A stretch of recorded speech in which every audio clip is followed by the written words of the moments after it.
బలవంతుడా జయశీలుడా మృత్యుంజయుడా నా జీవనదాత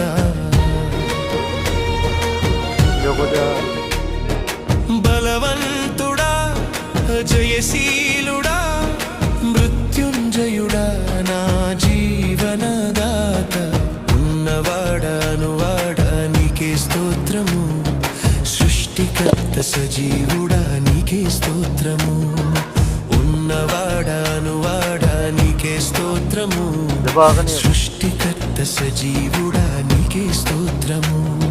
స్తుతి చేయుట నాకు ఎంతో శోభస్కరము స్తుతి చేయుట నాకు ఎంతో శోభస్కరము అంతేరా తమ్ముడు అనగా దినానగర మంచి వస్తాడు దినానగర మంచి వస్తాడు